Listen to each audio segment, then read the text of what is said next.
करीब 35 साल हो गए सर।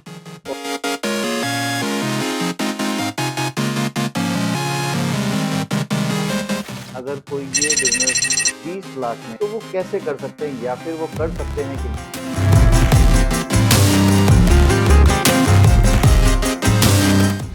तो इसमें आपको कभी कोई डिफिकल्टी आई है नहीं, कई बार बहुत प्रॉब्लम होती है।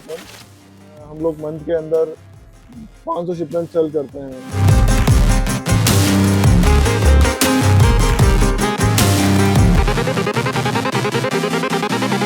लेबर की कॉस्टिंग मान लो कि लेबर 10-12 हज़ार से स्टार्ट होकर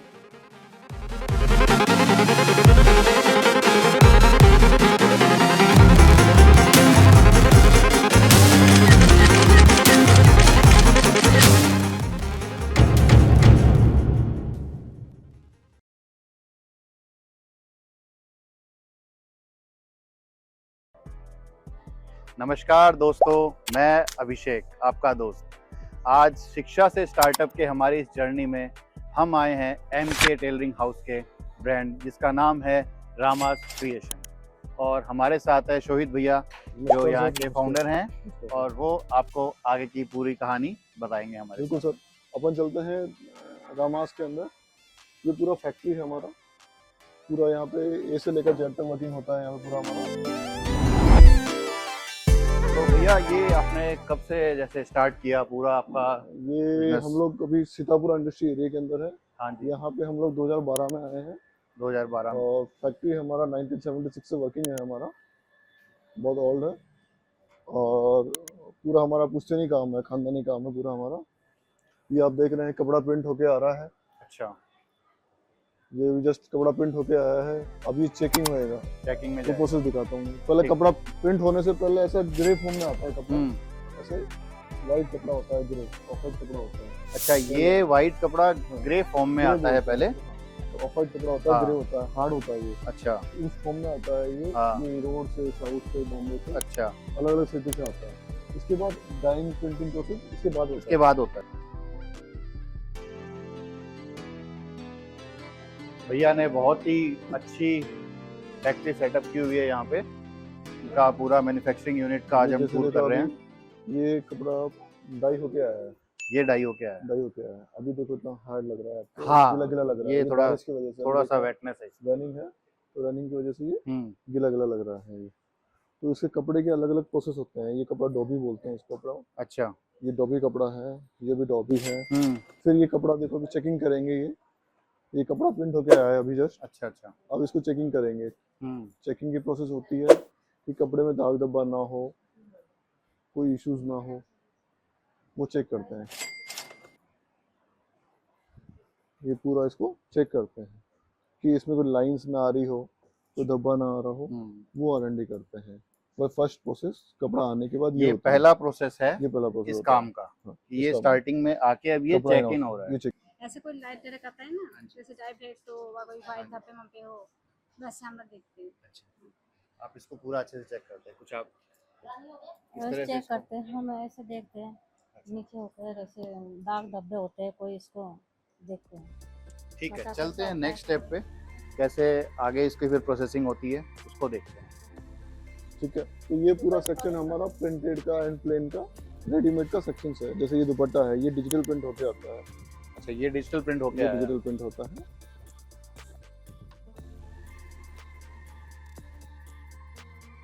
अब ये डार्क है, ये लाइट है, ये शेडेड होता है। ये डिजिटल प्रिंट इसमें हम देख पा रहे हैं दो शेड्स है, ये डार्क है, ये लाइट है। तो वही शेड होते हैं। ये डिजिटल प्रिंट होता है। इसके ऊपर अपन जो चाहे वो प्रिंट कर सकते हैं इसके अंदर। जो चाहे वो प्रिंट हो सकता है इसके ऊपर। ठीक। तो इसके भी अलग अलग कपड़े होते हैं। ये इसके कलर्स ऑप्शंस होते हैं। ये ग्रीन कलर है, ये येलो कलर है, पिंक कलर है, ये आपने देखा है अभी।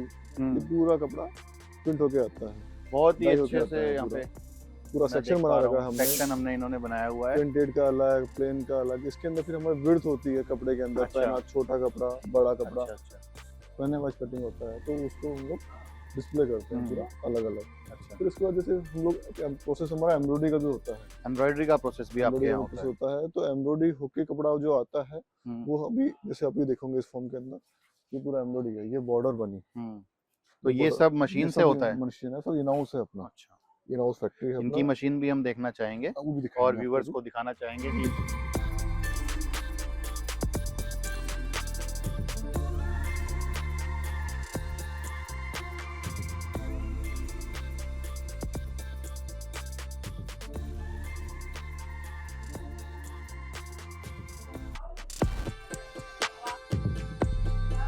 अब हम आए हैं नेक्स्ट स्टेप पे। अपन ने जैसे पहले देखा आपने कि कपड़ा आ गया, चेक हो गया, हाँ, चेक होने के बाद फिनिशिंग हो गई उसकी। अच्छा। उसके बाद कपड़ा प्रोसेस होती है नई कटिंग की। अब कटिंग सेक्शन में दिखाते हैं अपन। तो दोस्तों जैसे- अब हम देखेंगे हाँ। कपड़ा कटिंग कैसे होता है, कपड़े जैसे- कटिंग होने का काम कैसे होता है। उनके अपने पास नीचे से कपड़ा आया, अच्छा, इस फ्लोर के ऊपर कपड़ा आने में लेयरिंग लगता है। ये आप तब देख यहाँ सकते से हो लेयरिंग अलग लग अलग रहा है। तरह से अलग-अलग कपड़े इन्होंने कपड़े लेयरिंग हैं। में लगाए हुए हैं। तो ये पैटर्न लगता है, ये पैटर्न बिजनेस का मार्किंग होता है, फिर उसके बाद कटिंग होता है। अच्छा, इसकी ये process- अलग अलग तरह से पैटर्न है। अलग तरह से पैटर्न लगेगा। जैसे इसकी ये एक process में- पैटर्न है, हाँ। इसको हम देख सकते हैं। ये लेयरिंग लग चुका। लेयरिंग लगने के बाद में ये मार्किंग हो रहा है। यहाँ मार्किंग दिख रहा हूँ आपको, ये कुर्ते का इस पे हम मार्किंग देख सकते हैं, जो ये चौक से होती है मार्किंग। होता है। अच्छा, ये ये यहाँ चौक से से कट मार्किंग करेंगे है। ये। इस मशीन से कटिंग करते हैं ये। इसका दो प्रोसेस होता है, बड़ा होता है लेयरिंग तो बड़ा मशीन काम में लेते हैं, छोटे के लिए छोटा मशीन काम में लेते हैं। इसमें एक बार में कितने कपड़े एक साथ कटिंग हो रहे हैं? एक बार के अंदर इसका 500 पीस का कटिंग हो जाता है नॉर्मल। 500 पीस तक कटिंग हो जाते हैं एक बार। इस मशीन से 500 मशीन पीस का कटिंग होता है। अच्छा। बड़ा मशीन लेते हैं तो 2000 3000 पीस का कटिंग कर सकते हैं आप। 500 पीस एक साथ कटिंग हो जाते हैं। कटिंग जो ये बहुत सारे पैटर्न्स, वही पैटर्न वही दिखाया अलग-अलग मैंने आपको, पैटर्न्स हैं ये। पैटर्न शेप के लिए। तो इसमें कैसे मतलब ध्यान रहता है कि कौन सा पैटर्न वो कब यूज डिजाइन करना नंबर है? सेट करते हैं, वो मास्टर का काम होता है। डिजाइन हाँ। नंबर सेट करते हैं। जैसे ये कॉलर है, अच्छा, ये कॉलर सेट करते हैं। ये स्लीव्स है इसके अंदर।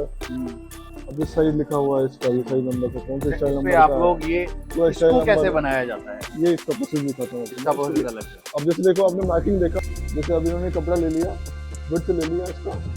अभी एवरेज सेट कर रहे हैं इसके ऊपर कि इस इतने मीटर कपड़े के अंदर कितने पीस कटिंग है, तो बोलते हैं एवरेज सेट करना।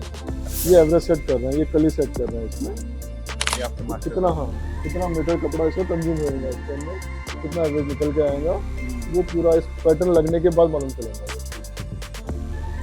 ठीक, तो ये फिर पूरा सेट करके देंगे और वहाँ पूरे में वहाँ कटिंग हो जाएगा। वो पूरा कटिंग हो जाएगा। पहले सेट कर लिया इन्होंने, हाँ। फिर वो कटिंग करेंगे। तो कटिंग की टीम अलग है, पैटर्न सेट करने की टीम अलग है, कपड़ा बिछाने वाली टीम, उसको बोलते हैं लेयरिंग लगाना, वो अलग टीम होती है। बहुत ही एक ऑर्गेनाइज्ड वे में इन्होंने यहाँ पे अपना पूरा सेटअप जैसे किया ये हुआ है। 20 टेबल की पूरी रेक है, ऐसे पूरा सेक्शन बना हुआ है पूरा। सेम इस फ्लोर पे मिलेगा अपन को। मैंने आपको कॉन्सेप्ट दिखा था कि एम्ब्रॉयडरी वाला, एम्ब्रॉयडरी वाला। की कटिंग होती है। जैसे ये सेम थिंग है कि वो प्रिंटेड था कपड़ा, ये एम्ब्रॉयडरी होके आ गया कपड़ा, एम्ब्रॉयडरी कटिंग होगी। अच्छा, तो सामने देखो पूरा ये एम्ब्रॉयडरी दिख रहा है आपको। ये क्या होता है कि जैसे कम ये लगा मैं जाती देख है। पा रहा हूँ कुछ सुई जैसा, इसको स्टेबल करने के लिए शायद ये मेरे इसका ख्याल से। वजन ये होता है कि अपन जब एम्ब्रॉयडरी का पीस काटते हैं तो अपन चाहते हैं कि ये फिगर यहाँ पे आ रहा है, तो एवरी पीस के अंदर फिगर यहीं आना चाहिए। अच्छा, उसको सेटल करने के लिए ये लगाना पड़ता है। तो आप देखोगे ये यहाँ पे पीस है, तो इसके नीचे वाला भी एम्ब्रॉयडरी यहीं पे आएगा, इसके नीचे की एम्ब्रॉयडरी यहीं मिलेंगी आपको। तो वो सीक्वेंस मैच करने के लिए सीक्वेंस मैच ये करने कर के लिए लगाते हैं अपन ये कि तरीका फिगर अपनाया जाता मिस है आउट नहीं होए, ताकि कोई भी एक पीस भी अलग नहीं बने। फिर आउट नहीं। ये कितने लेंथ का कपड़ा एक टेबल पे आपके आता है? ये अपन 10 मीटर ले सकते हैं, 15 मीटर ले सकते हैं और 40 मीटर तक भी ले सकते हैं अपन इसको। ये आप देखोगे जो पैटर्न सेट करने वाली बात कर रहे थे अपन, ये पैटर्न सेट करते ये हैं। हम देख सकते हैं पैटर्न सेट किया जा रहा है और ये पूरा प्रोसेस है पैटर्न सेट करने का। अलग अलग पैटर्न सेट किए जा रहे हैं, उनको मार्किंग दी जा रही है। इस तरह से कुछ मार्किंग इसमें है, हम देख सकते हैं। तो आप अभी कौन सा प्रोसेस कर रहे हैं? सर मैं एक पैटर्न मेकिंग कर रहा हूँ। सैंपल देना मुझे। ये एक नया डेवलपमेंट है सर, और नया डेवलपमेंट जो है हम हर रोज नया डेवलपमेंट करते हैं, नई स्टाइल बनाते हैं। नई पर डिजाइन बिल्कुल हर रोज नई डिजाइन हर रोज नई डिजाइन बनाते हैं। हमारे पास अप्रोक्स 3000 से 3500 डिजाइन अभी अवेलेबल है। हर पर डे हम नया कुछ नया करते हैं सर। इस समय रनिंग में करीब 500 550 स्टाइल मेरे पास यहाँ कटिंग में अवेलेबल है। आपका शुभ नाम? मैं देवेंद्र नाम है सर। आपको लगभग कितने साल हो गए होंगे ये सब करते हुए? मुझे करीब 35 साल हो गए सर, और एम के टेलिंग हाउस से स्टार्टिंग से जुड़ा हूँ 20 साल से। मेरी उम्र से भी ज़्यादा इनका तजुर्बा है और इसीलिए जो ये कर रहे हैं, भैया को भी इन पे पूरा विश्वास होगा कि जो ये कर रहे हैं एकदम एक्सपर्ट है इनके यहाँ के। जो भी ये डिज़ाइंस बन रही हैं सारा इन्हीं की देख रेख में बन रही है। बिल्कुल पीस के अंदर मेन होता है पैटर्न। अगर उसका पैटर्न फिटिंग अच्छा है तो पीस ऑटोमेटिकली अच्छा दिखेगा। ये हमारी फिटिंग जो है एक्चुअल में अदर जितने भी जो लोग मैन्युफैक्चरिंग कर रहे हैं उनसे हट के हैं सर, क्योंकि मेरी जो फिटिंग है बहुत अलग तरीके की है, जिससे जो है लेडीज़ को कंफर्ट महसूस होता है। और हमारा जो शेप है हिप वगैरह का एक स्टैंडर्ड शेप है, वो हमारी मोनोपोली के अकॉर्डिंग हम काम करते हैं और उसी के अनुसार जो है ना हमारी गारमेंट जो है ना ज़्यादा से ज़्यादा डिमांड होती है। बिल्कुल ज़्यादा से ज़्यादा डिमांड होती है। हम लोग इतना एक्सपोर्ट तरीके के, अभी जैसे ये मास्टर जी जो पैटर्न मेकिंग कर रहे हैं उनको मैं गाइडलाइन दे रहा हूँ कि इसको ऐसा नहीं ऐसा शेप दें आप, तो इसी के अकॉर्डिंग हमारा कार्यक्रम आगे चलेगा।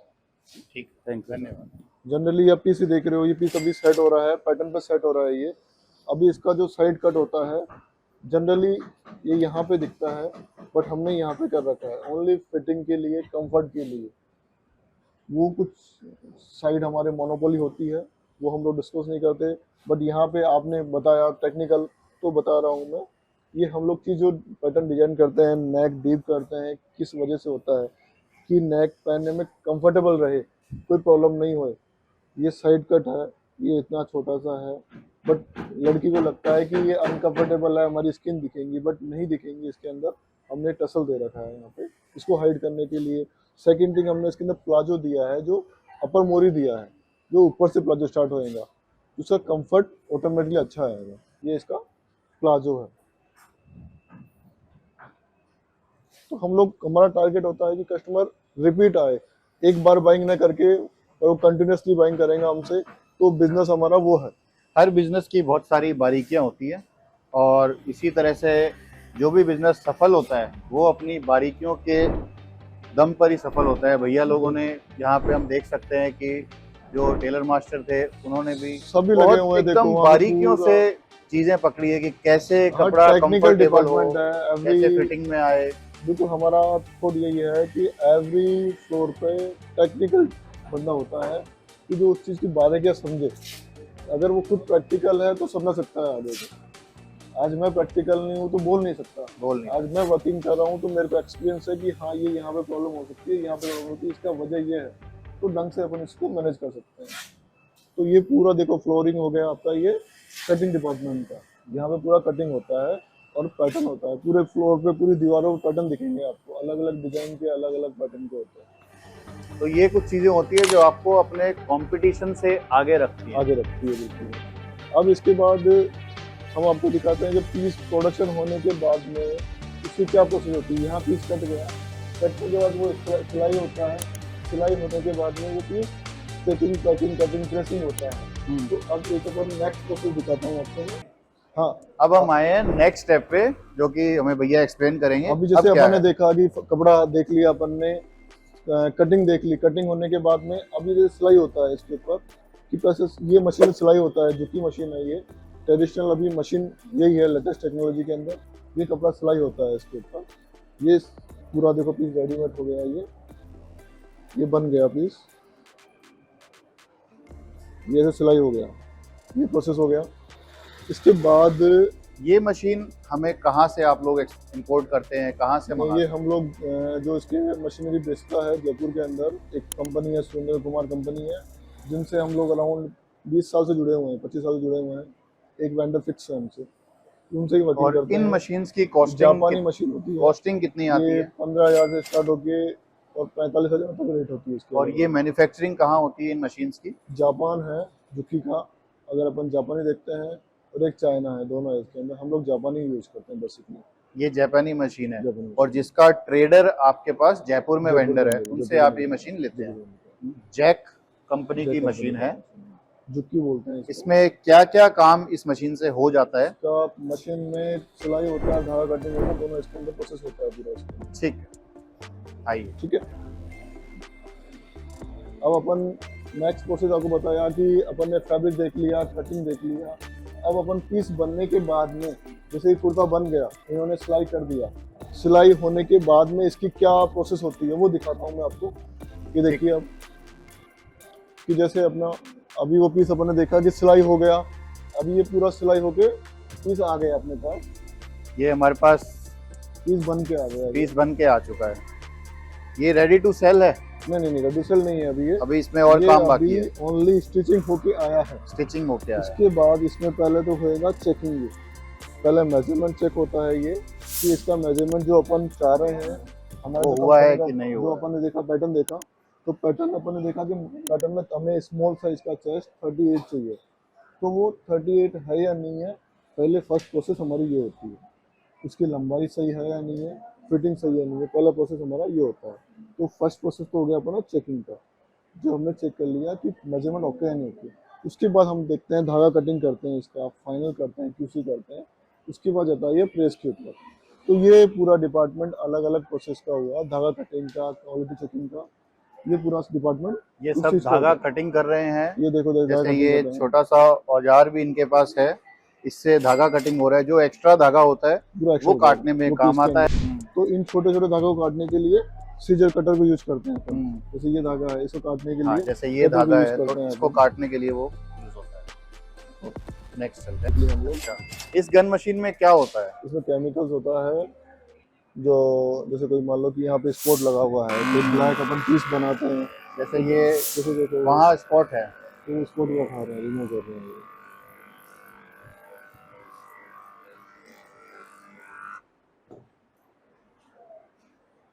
ये देखिए ये पीस बन गया, ये हो रहा है, चेक हो रहा है, पूरा डिपार्टमेंट चेकिंग का डिपार्टमेंट चल रहा है। तो आपके पास भैया मैं देख रहा हूँ कि पूरी आपकी फैक्ट्री में लेबर्स बहुत सारे हैं और सब अलग अलग तरह के काम, अलग डिपार्टमेंट का, सबका अलग अलग डिपार्टमेंट का रोल है। तो आप हायरिंग कैसे करते हो? ये लेबर्स कहाँ से आपको, या फिर इनको ट्रेन कैसे करते हो? बेसिकली हमारे साथ जुड़ी हुई है जो हमारी एग्जिस्टिंग पुरानी लेबर्स है। मैक्सिमम हमारे पास स्टाफ 10 साल 12 साल पुराना स्टाफ है, तो उनको हमें समझाने की जरूरत नहीं पड़ती है। आज नई इंडस्ट्री के अंदर नए लोग आते हैं तो उनको पूरा नॉलेज दो, ज्ञान दो, उसके बाद वो छोड़ के जाता है, तो प्रॉब्लम हमारे साथ कम होती है। तो हमारे साथ जो स्टाफ है मैक्सिमम पुराना स्टाफ है, जो एक्सपर्टीज है। जैसे अब ये लेडीज है पर्टिकुलर, जैसे इसका चेकिंग का काम है, ओनली दुपट्टा चेकिंग कर रही है ये।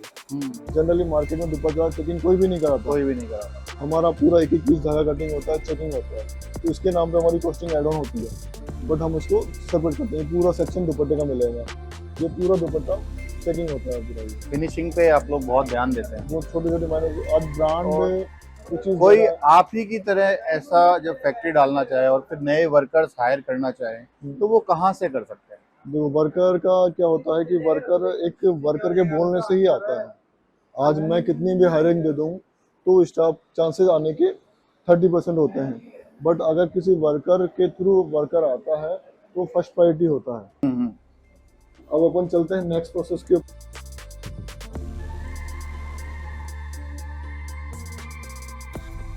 अब हम आए हैं नेक्स्ट प्रोसेस में, जहाँ पे अभी देखा आपने कि वहाँ ऊपर आपने पीस देखा कि धागा कटिंग होके फिनिशिंग होके इस फॉर्म में नीचे आ गया।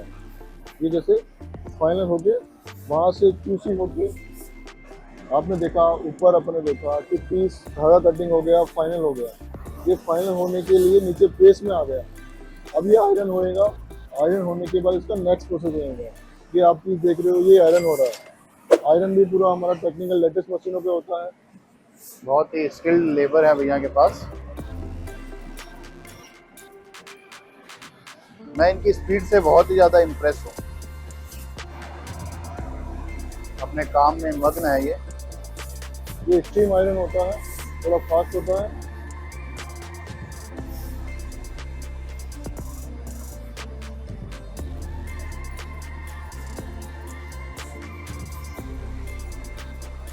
अब अपन चलते हैं। आपने देखा कि पीस प्रेस हो गया। प्रेस होने के बाद भी हमारा एक प्रोसेस और आता है जो हम बोलते हैं बार बार क्वालिटी क्वालिटी क्वालिटी। तो वही चीज़ है, जैसे मान लो कि ये आप देख रहे हैं कि ये पीस सारा प्रेस होके आ गया, ये आयरन हो गया। आयरन होने के बाद दोबारा क्यूसी होता है, ये क्वालिटी चेक दोबारा होता है। ये अब ये बंदा एक एक पीस चेक कर रहा है कि इस पीस में फाइनल के अंदर कोई मिस्टेक ना रह गई हो, कोई मेजरमेंट ऊपर नीचे ना हो गया हो, कोई दाग धब्बा ना रह गया हो, वो पूरा चेकिंग होता है। वो चेकिंग होने के बाद में ये प्रोसेस होता है पोली के अंदर, पैकिंग वाला प्रोसेस। जो पैकिंग वाला प्रोसेस आपको मैं दिखाता हूँ, देखो वो लड़की कर रही है पैकिंग वाला प्रोसेस, वो पैकिंग कर रहे हैं। अब ये हम चलते ये हैं अपन ने देख लिया, पैकिंग वाले प्रोसेस में। अभी जैसे ये अपन ने पैकिंग देखा, डिपार्टमेंट है, अरे चलिए यहाँ पे आप देख सकते हैं कितने सारे पीसेस पैक करके रखे हुए हैं। ये रेडी टू शिपिंग, ये रेडी टू सेल हो गया। अब ये रेडी टू सेल हुआ ये, अच्छा मतलब इसका 5 पीस का बंच बनता है, S M L XL double XL, अलग अलग साइजेस होता है अकॉर्डिंग टू ब्रांड रिक्वायरमेंट। अब जैसे ये प्लेस हो गया, प्लेस होने के बाद में ये फोल्डिंग हो गया, फोल्डिंग होने के बाद ये पोली में जाएगा। जैसे ये लड़का डाल रहा है पोली के अंदर, अब ये पोली में डलेगा।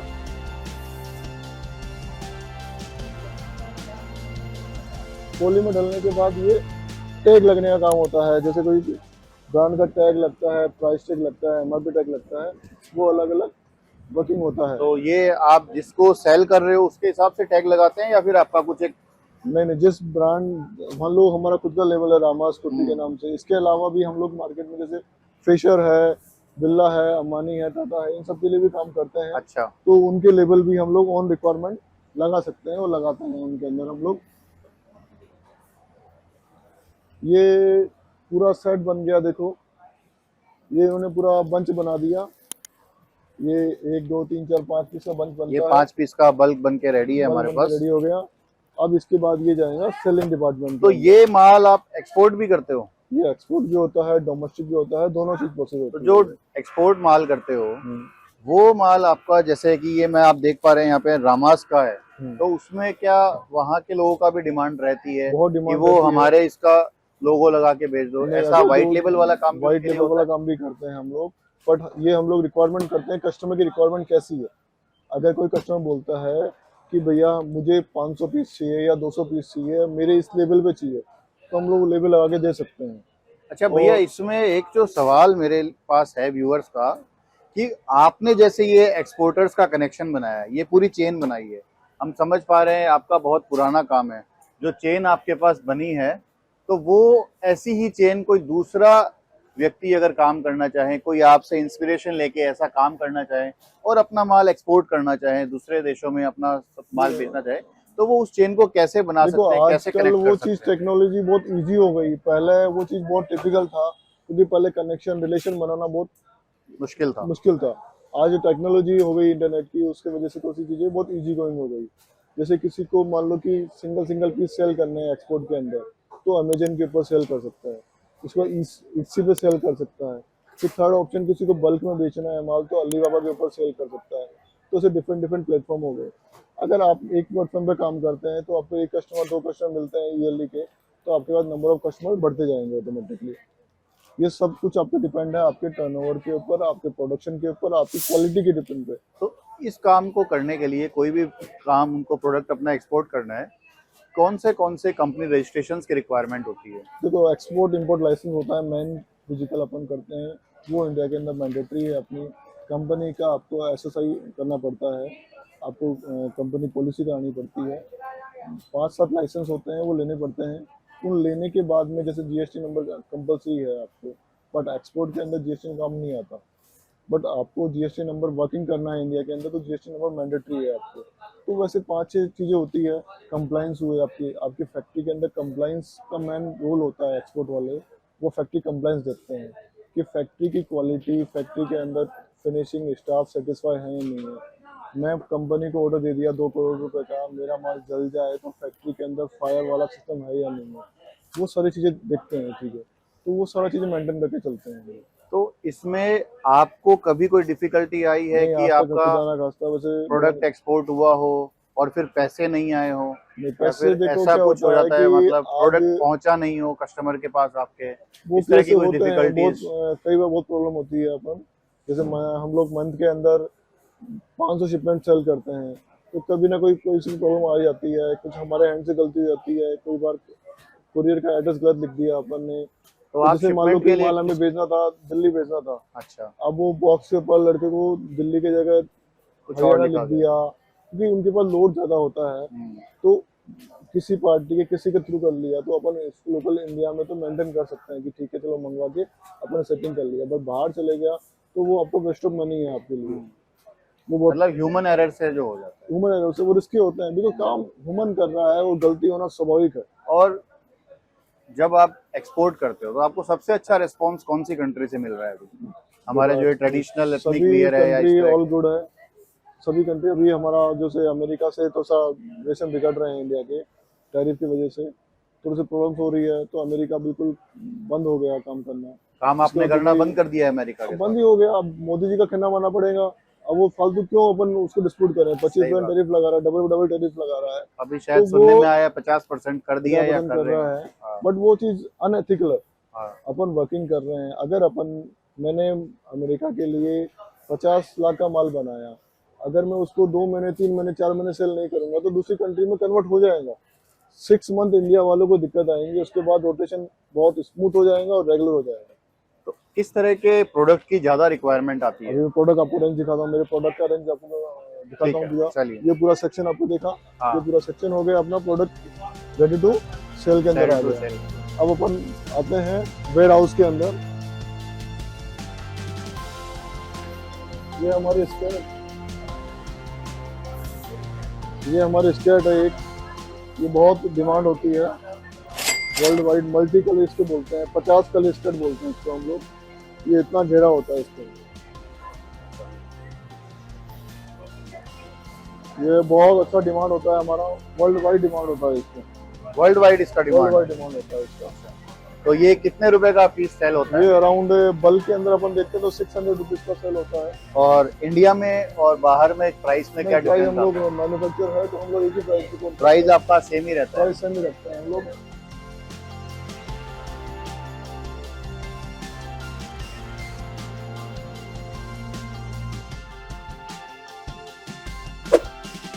हमारा देखो शिपमेंट चेक हो रहा है, आप देखेंगे ये QC होता है कि अपन क्वालिटी चेकिंग होता है।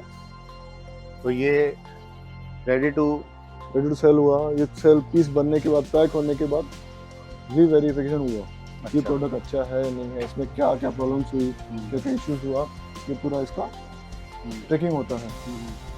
इसके बाद ये पूरा हमारा सैम्पलिंग रूम है। इन सैम्पलिंग रूम के अंदर पूरे सैंपल्स मिलेंगे आपको अलग अलग टाइप के। तो आप कुछ सैंपल्स के नाम और वो किस नाम से, मैं आपको सैंपल प्रोडक्ट का नाम क्या होता है और क्या उनकी प्राइसिंग होती है? हैंड ब्लॉक प्रिंट फैब्रिक होता है।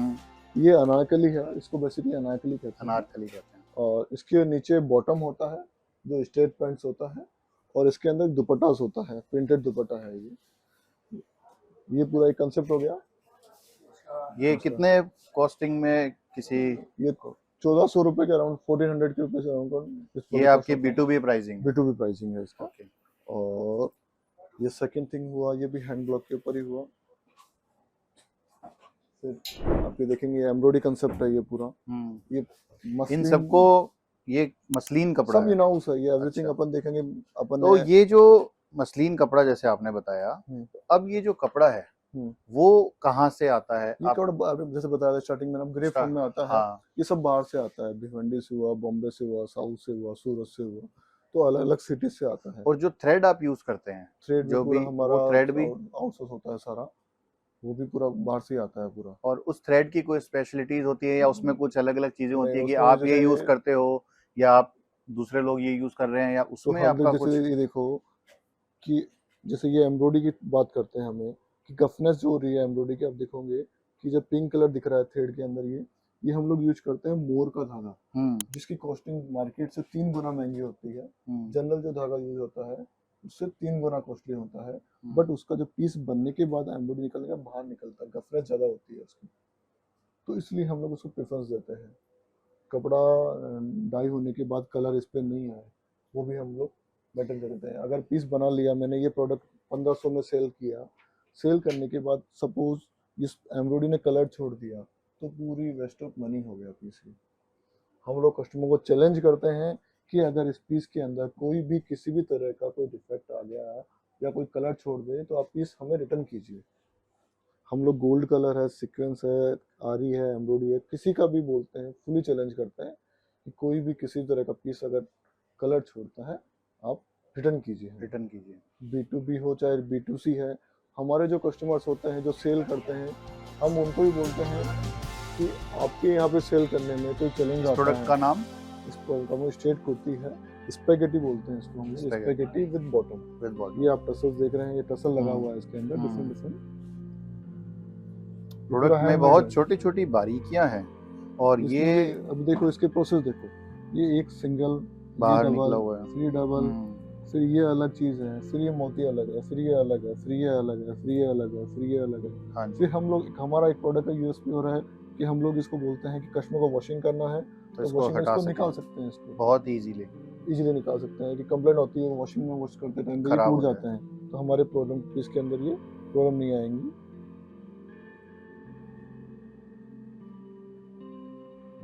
इसको रीयूजेबल कर सकते हैं। तो और different- आपका जो different सबसे बेस्ट सेलिंग प्रोडक्ट में से 3 कोई प्रोडक्ट आप बताना चाहो कि ये बेस्ट सेलिंग 3 प्रोडक्ट्स है। एवरी प्रोडक्ट फॉर सेल, हम लोग कोई प्रोडक्ट बनाते हैं वो हाँ। सेल होता ही है और होना ही चाहिए। बिल्कुल, कोई भी मैन्युफैक्चरर नहीं चाहता कि प्रोडक्ट खराब बने। खराब जाए। ये प्रोडक्ट आप देख रहे हैं, ये प्योर मसलिन के ऊपर है। इसके अंदर पूरा नेक पे एम्ब्रॉयडरी है, ये पूरा प्रिंटेड है, ये एम्ब्रॉयडरी है। इसके नीचे बॉटम में पैंट है। इसकी कॉस्टिंग जाती है 1600 रुपीज। B2B बता रहा हूँ, B2B कॉस्टिंग बता रहे हैं भैया। B2B कॉस्टिंग बता रहा हूँ मैं। तो आपसे कोई अगर हमारा पीस आप देखो, अभी बात कर रहे कितने थे पीस अपन, कम से कम ये भी आपसे कोई देखो। अगर डीलर जुड़ना चाहे तो कम से कम कितने हम पीस लोग उनको लेने होते हैं? देखो आपके व्यूअर्स के लिए हम बोलते हैं कि 50 पीस से हम स्टार्ट कर सकते हैं, कोई दिक्कत नहीं है, मिक्स करके। और वो मार्केट में इसको कितने रेंज तक उनके वो पास इजीली मार्जिन रहता जैसे है? देखो कि हम लोग हमारे जैसे ये प्रोडक्ट है easily 3000 rupees around easily sale होता है। तो अब हम आए हैं लास्ट स्टेप में, जो कि सारा ये माल एक्सपोर्ट होने के लिए रेडी है। भैया हमें बताएंगे इसके लिए। अब जैसे मान लो आपने सब कुछ देख लिया, प्रोडक्शन डिपार्टमेंट देख लिया, माल पैक हो गया। अब पैक होने के बाद जैसे पूरा माल डिस्प्ले लग गया, अभी रेडी टू सेल हो गया। जिस कंट्री से ऑर्डर आया, जिस कस्टमर से ऑर्डर आया, जिस सिटी से ऑर्डर आया, उसमें डिस्पैचिंग चालू होती है। ये पूरा माल जैसे ये देख रहे हैं आप, पूरा ये माल रेडी टू शिप हो रहा है। ये पूरा सेट बन रहा है, इस पर टैग लग रहा है पूरा। अब ये डिस्पैचिंग में तैयार हो गया। अब ये ऐसे बॉक्स लग के, जैसे ये रेडी हो गया बॉक्स, ये बॉक्स लग के ये डिस्पैच होएगा, ये बॉक्स लग के डिस्पैच होएगा, ये अलग अलग पार्टी का डिस्पैच होएगा। तो ये डिस्पैचिंग प्रोसेस होती है। देख सकते हैं दोस्तों कितना सारा माल डिस्पैच होने के लिए रेडी है पूरा जैसे ये बॉक्स आप दिख रहा है कौन से आपको, कोरियर सर्विस को ज्यादा प्रीफर करते हैं, कैसे होता है? अब आगे कैसे जाएगा? अलग अलग प्रोसेस होती है। जैसे अभी देखो ये मार्किंग देखते हैं, ये रक्षा वेस्टर्न नागपुर है, ये नागपुर जाएगा ये माल नागपुर जाएगा। तो अलग नागपुर कोरियर अलग से होता है, जैसे VRL पार्सल होता है उनसे थ्रू जाएगा। तो अलग अलग एरिया का अलग अलग जाता है। हमारे B2 सेगमेंट के अंदर कोरियर डिपार्टमेंट काम कम करता है, जैसे ट्रांसपोर्ट का काम ज्यादा होता है। चलो, तो अब हमारे व्यूअर्स को बहुत क्यूरियोसिटी रहती है, और जो हम देख रहे हैं बहुत अनएम्प्लॉयमेंट भी हमारे देश में बढ़ता जा रहा है, कि जॉब्स की स्कैरसिटी आ रही है। तो बहुत सारे लोग प्रयास करते हैं नए बिजनेसेस करने के लिए। हम चाहेंगे भैया से जानना कि अगर कोई ये बिजनेस 20 लाख में, एक मैं अमाउंट देता हूँ, जैसे शुरू करना चाहे, या 10 लाख के एक अमाउंट से शुरू करना चाहे, तो वो कैसे कर सकते हैं, या फिर वो कर सकते हैं कि नहीं? नहीं, 20 लाख का अमाउंट आपका फिगर है, उसमें आराम से कर सकता है बंदा, क्योंकि आज इक्विपमेंट कम लगा के भी वो काम वर्किंग स्टार्ट कर सकता है। अगर मैं बोलता हूँ कि आदमी 50 मशीन न लगा के 10 मशीन से स्टार्ट कर सकता है। अपन बात करते हैं एम्प्लॉय की, कि स्टिचिंग के अंदर प्रेस है वो 10 ना लगा के 1 से स्टार्ट कर सकता है। चेकिंग पैकिंग का स्टाफ है वो 5 ना लगा के 1 से स्टार्ट कर सकता है। तो धीरे धीरे उसको स्टार्टअप कर सकता है वो छोटे स्केल के ऊपर। एक हम मान के चलें, अगर जानना चाहेंगे आपसे कि 10 मशीन्स अगर हम लगाते हैं, तो वो हमें सेटअप करने के लिए कितनी कॉस्टिंग में ये काम शुरू किया जा सकता है? देखो, एक मशीन की कॉस्टिंग, एवरेज कॉस्टिंग 25,000 रुपये की आती है। अगर 10 मशीन लगाई तो 2.5 लाख रुपए आपकी मशीन की कॉस्टिंग हो गई। वो जिनाइन है, उसमें कुछ भी एक्सेप्टेड नहीं है। आज अपने जयपुर शहर के अंदर आप देखोगे रेंट बहुत टिपिकल हो गया, कि आज मान के चलो 40,000, 30,000, 50,000 रेंट नॉर्मल है। तो वो भी अभी कॉस्टिंग में ही एड ऑन होता है, वो भी कॉस्टिंग। और जो बाकी छोटी मशीनरी है, या फिर जो लेबर्स की कॉस्टिंग है, वो लेबर्स की कॉस्टिंग मान लो कि लेबर 10-12 हज़ार से स्टार्ट होकर 40,000, 30,000, 35,000 तक जाती है। जितना एक्सपीरियंस उसके अकॉर्डिंग वर्किंग होता है। जहाँ तक मैं समझ पाया हूँ, इस बिज़नेस में एक टेलर मास्टर का बहुत बड़ा रोल है, जो कि सभी डिज़ाइंस का एक बेस रेडी करके देते हैं। और इसके अलावा जो R&D होती है, जो इनकी R&D टीम होती है कि क्या डिज़ाइंस बनाने हैं, उसमें क्या स्पेशलिटीज़ रखनी हैं, जो इनको इनके कंपटीशन से आगे रख सकें। वो देखो, वो अगर जब आप ब्रांड लेवल पे जा रहे हैं और खुद का प्रोडक्शन कर रहे हैं, अच्छे स्केल्स पे काम करना चाह रहे हैं, तो वो सारी टीम की आपको जरूरत पड़ेगी।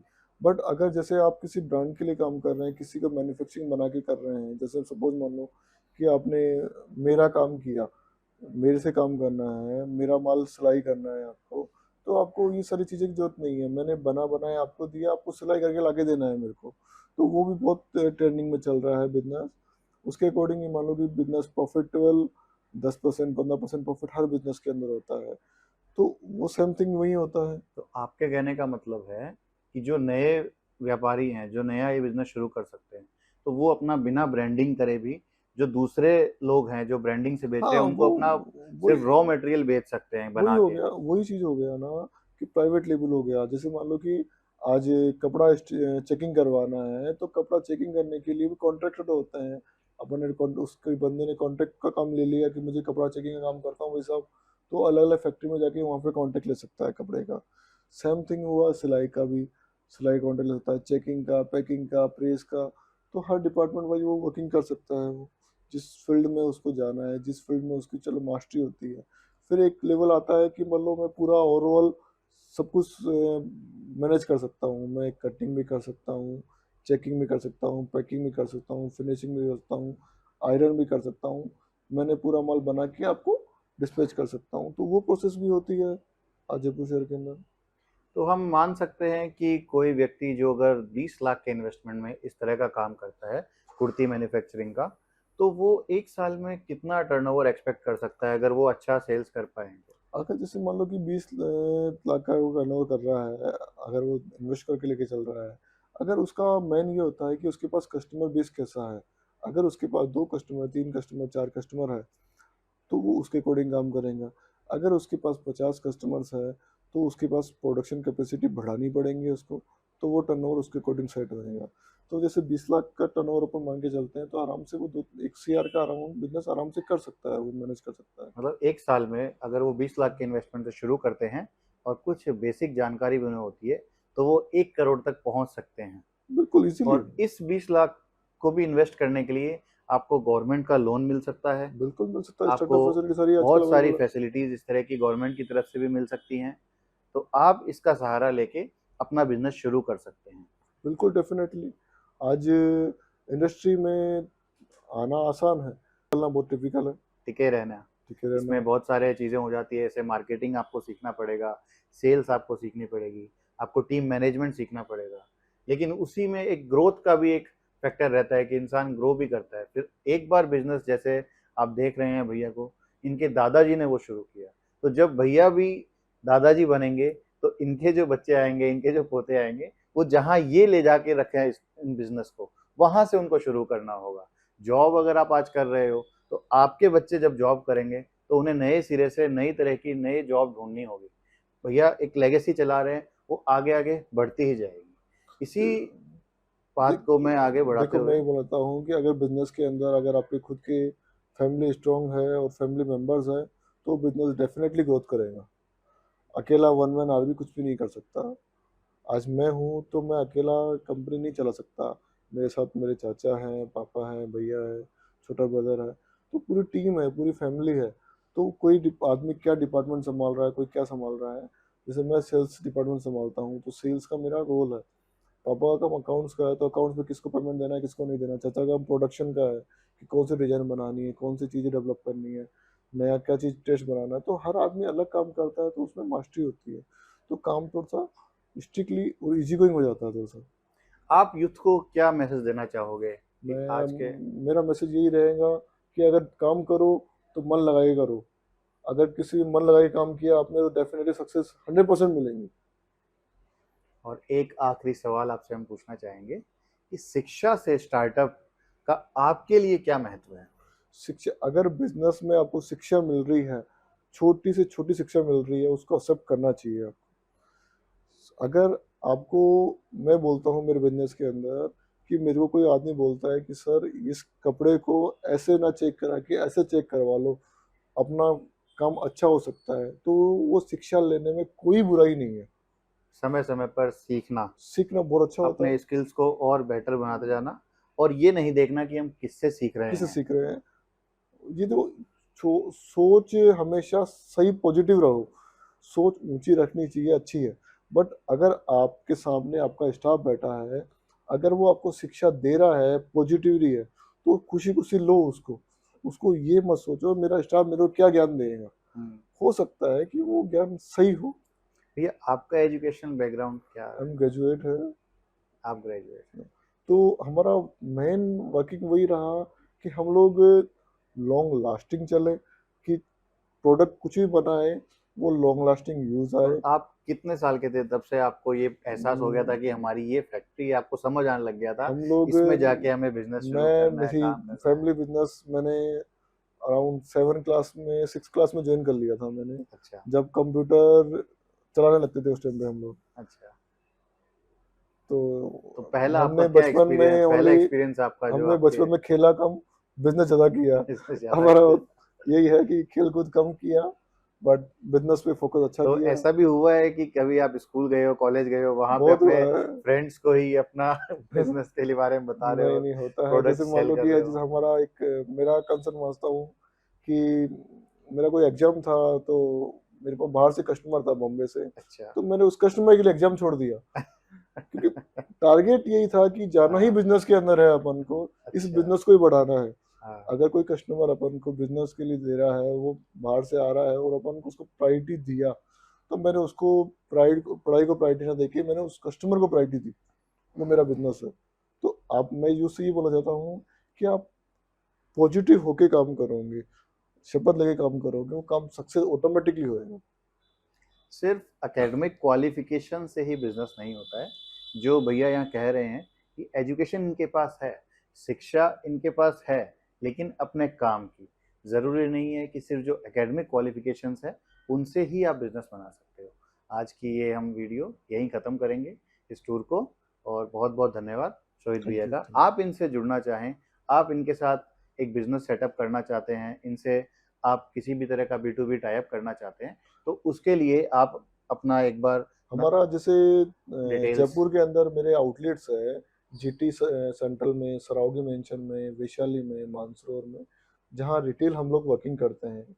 हमारा होलसेल का आउटलेट है राज मंदिर के पीछे है, एक हमारा सराउगी मेंशन में, एक हमारा फैक्ट्री हेड ऑफिस सीतापुरा के अंदर है। आप हमसे B2B बाइंग करना है तो सीतापुरा पधार सकते हैं, और आपको B2C में बाइंग करना है, कहीं से भी वर्ल्ड वाइड बाइंग करना है, तो मिंत्रा, अमेजन, फ्लिपकार्ट कहीं से भी बाइंग कर सकते हैं बेसिकली। और हमारा एक वेबसाइट है www.ramaskurti.com, वहाँ से सारे प्रोडक्ट आप देख सकते हैं हमारे। वहाँ अभी से आपसे भैया से कांटेक्ट किया जा सकता बिल्कुल है। डेफिनेटली। ठीक, धन्यवाद।